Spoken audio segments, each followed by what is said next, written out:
Oi, gente, tudo bem? Eu sou o Leonardo Oliveira, trabalho como consultor em acessibilidade na área da deficiência visual. Estou aqui hoje para contar para vocês sobre as experiências da primeira edição do Entre Museus Acessíveis. Antes de contar, eu preciso me autodescrever. Eu sou um homem cego, de 36 anos, estou com uma barbinha, estou usando uma camisa preta, estou sentado. Aqui atrás aparece o espelho d'água e uma parte da exposição do Museu da Manhã. Estou usando um casaco que está aberto e uma calça jeans. Eu quero começar contando como eu cheguei nesse projeto, né? Eu sou cego de nascença, fui aluno e trabalhei também no Instituto Benjamin Constant. Comecei a trabalhar no ramo da acessibilidade cultural em 2016 no Museu Histórico Nacional. Lá eu comecei a conhecer outras instituições, conheci também o Museu do Amanhã. E em 2019, nós começamos uma conversa muito tímida, muito discreta, sobre a implementação de um projeto que seria o Entre Museus Acessíveis. Muitas coisas aconteceram até lá, desde lá até aqui. Aconteceram alguns encontros e algumas reuniões muito boas entre nós. Na época, eu estava no Museu Histórico.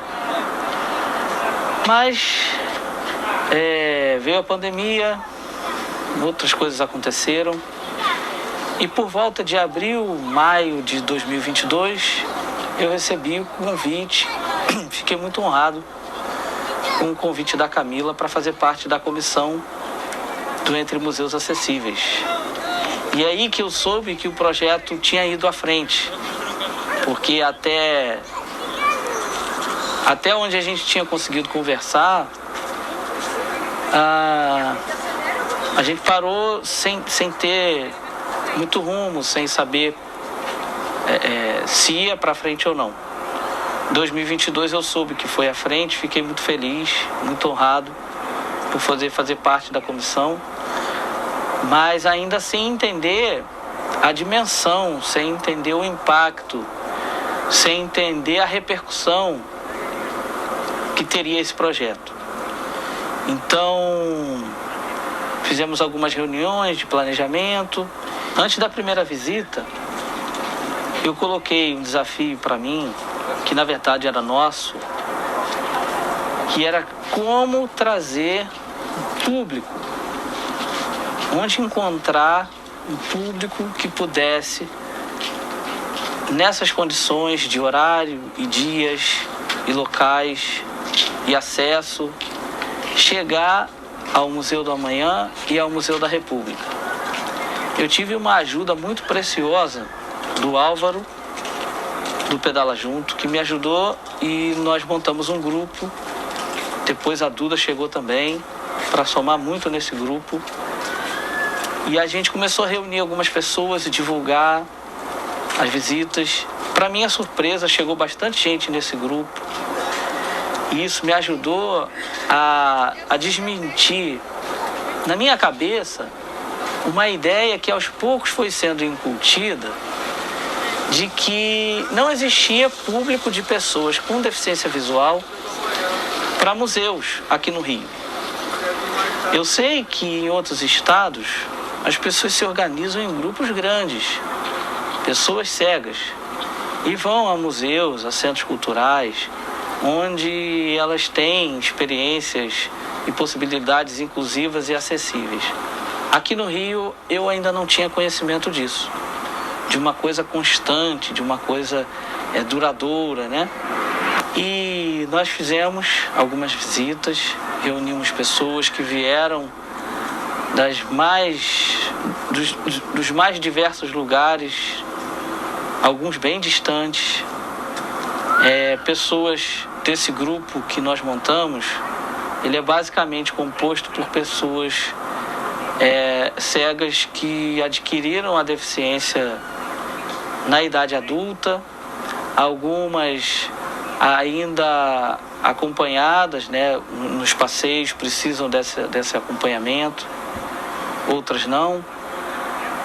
Mas nessas visitas a gente se conheceu, conversou, experimentou e vivenciou muitas histórias interessantes vividas não só pelas pessoas cegas que visitaram, muitas vezes com o objetivo de proteger, de cuidar.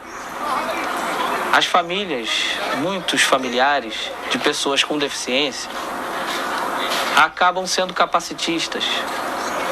E quando tem a oportunidade de estarem em um lugar onde a vontade, os gostos, os interesses dessas pessoas são respeitados, isso é, de certa forma, um ensinamento. Isso é, de certa forma, uma provocação, talvez uma sugestão, não sei exatamente qual seria a melhor palavra, para dizer como essas pessoas devem e gostam de ser tratadas. A gente teve aqui nas visitas, nesses momentos de encontro com os educadores, com outras pessoas com deficiência e desses acompanhantes com seus familiares com deficiência, histórias de muita gratidão, simplesmente pelo afeto, simplesmente por terem sido respeitados e respeitadas os direitos e os gostos dessas pessoas, o tempo de cada pessoa, experimentar cada espaço, cada objeto. Isso tudo é muito significativo, muito além das questões que normalmente a gente discute nesses espaços. Questões de mediação, questões ligadas à acessibilidade, metodologias. Então, para além disso, fica essa lição, fica essa lembrança de um lugar onde essas pessoas foram e foram muito respeitadas. Não é um assistencialismo, não é passar a mão na cabeça, não é nada disso. É simplesmente considerar aquela pessoa para além da sua deficiência, considerar a pessoa. Então, os relatos que a gente tem no grupo, que a gente teve no grupo, eu não me lembro de muitos relatos falando sobre os momentos, aquele momento que marcou. Tem alguns, sim, mas a maior parte, o que mais ficou marcado para mim, foram os relatos da gratidão, do carinho, do afeto, do respeito, do acolhimento, do momento de descrever o espaço, de descrever o cosmos, de descrever as salas. Então isso foi uma coisa que marcou muito.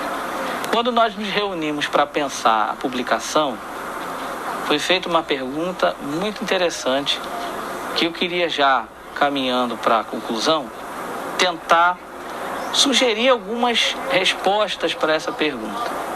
A pergunta é: por que isso importa? Por que um projeto como esse importa? Por que ele deve continuar? Por que nós devemos nos dedicar recursos financeiros, tempo, estudo e todos os esforços possíveis para que esse projeto aconteça mais e mais vezes? Bom, algumas das respostas já foram dadas aqui nesse depoimento meu, que é desse impacto que causa e que ainda muito mais gente precisa vivenciar, esse impacto nessa interação em casa, esse impacto nessa interação na vida das pessoas. Então eu recebi mensagem de pessoas me perguntando: você trabalha com isso? Você consegue arrumar para mim um trabalho desse? Então, do que nós estamos falando?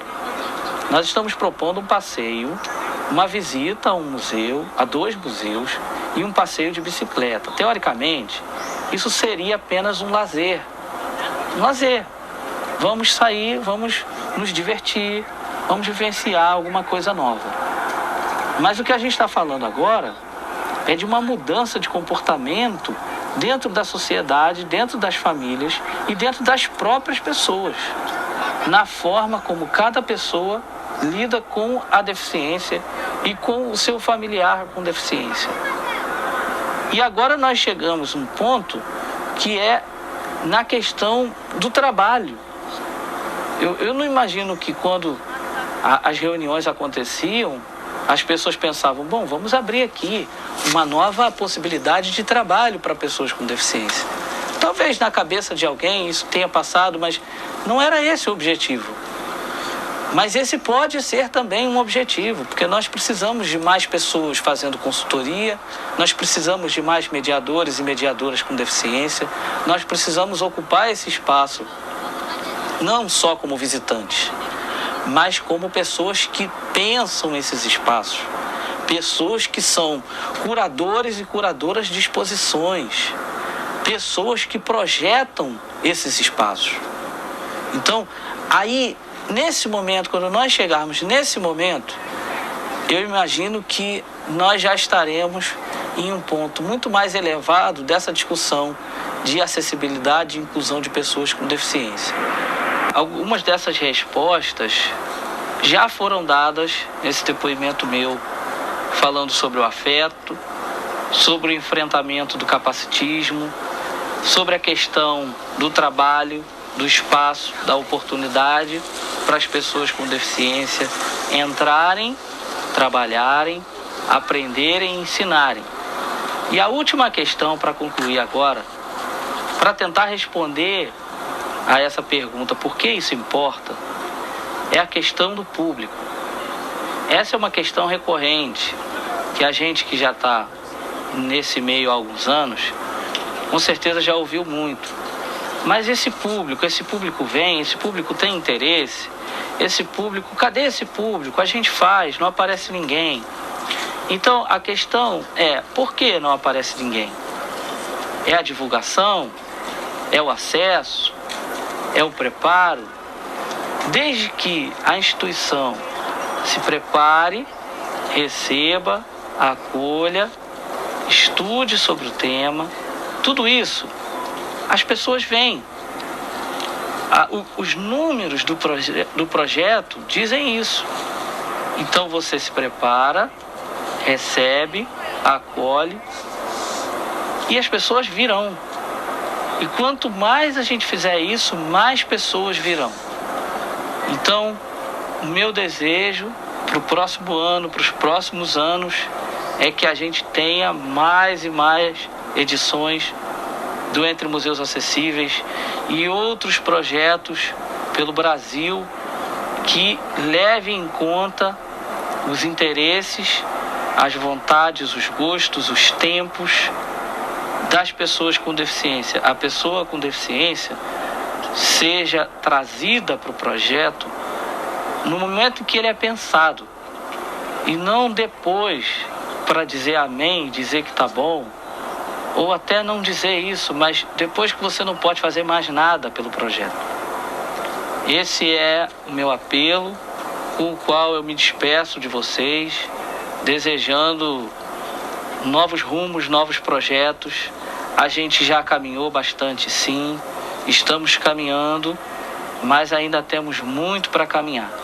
Então, que honra poder fazer parte disso de alguma forma, poder contribuir de alguma forma com isso.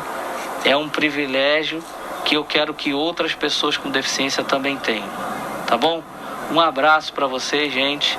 A gente se encontra por aí em algum museu.